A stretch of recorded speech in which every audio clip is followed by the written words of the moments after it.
Star మా నుంచి తాజాగా ఒక ప్రోమో రిలీజ్ అయింది. ఆ ప్రోమోను ఒక్కసారి చూసినట్లయితే హోస్ట్ నాగార్జున గారు స్టేజ్ మీద వస్తూనే తనుజాది అలాగే దివ్య గొడవ ఎట్టకేలకు తీరేలా లేదు అంటూ కొంచెం కామెడీగా స్టార్ట్ చేసినప్పటికీ ఆ తర్వాత భరణిని లేపి భరణి దివ్యాది తప్ప లేకపోతే తనుజాది తప్ప అంటే భరణి తనుజాది తప్పు అంటూ షాకింగ్ కామెంట్స్ చేశాడు భరణి. దీంతో ఎందుకని అనుకుంటున్నావు అంటే తనుజానే ప్రతిసారి కూడా దివ్య నువ్వు నన్ను కావాలని పాయింట్అవుట్ చేస్తున్నావంటూ తనుజానే స్టార్ట్ చేసింది సార్ గొడవ అంటూ భరణి కొండ బద్దలు కొట్టినట్టు చెప్పాడు. ఇక ఇందులో భాగంగా ఇమాన్యుయల్ లేపి అడిగారు నాగార్జున. అయితే ఇమాన్యుయల్ అంటున్నాడు, నాదైతే గనక నా దృష్టిలో దివ్యాదే తప్పు సార్.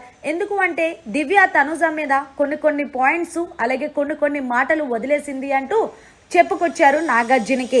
ఇక అలాగే డెమోన్ పవన్ ని లేపితే ఎవరిది తప్పు అంటే తనూజ్ అదే సార్ అంటే ఎందుకు అనుకుంటున్నావంటే పో అంటూ కొంచెం రెస్పెక్ట్ లేకుండా మాట్లాడింది అనిపించింది దివ్య మీద అంటూ నాగార్జున గారికి తెలియజేశాడు పవన్.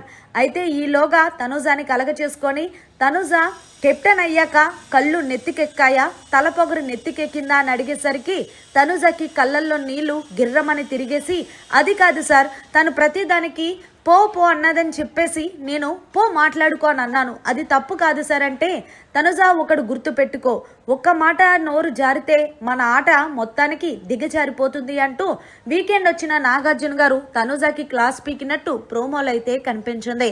అసలు తప్పు చేసింది దివ్య అయితే తనుజని ఎందుకు టార్గెట్ చేస్తున్నారనేది అర్థం కావట్లేదు. ఎనీవే నాగార్జున గారు ఎవరినైతే టార్గెట్ చేసి తిడతారో ఆడియన్స్ అప్పుడు ఫిక్స్ అవుతారు ఆమెనే విన్నర్ని చెయ్యాలని. సో ఎప్పుడు చూసినా బిగ్ బాస్ హౌస్ లో ఇదే స్ట్రాటజీ ప్లే చేస్తూ ఉంటారు బిగ్ బాస్ యాజమాన్యం. సో ఫైనల్ గా మీరేమంటారు? నాగార్జున తనుజ గారిని తిట్టడం ఎంతవరకు కరెక్ట్ అనుకుంటున్నారు?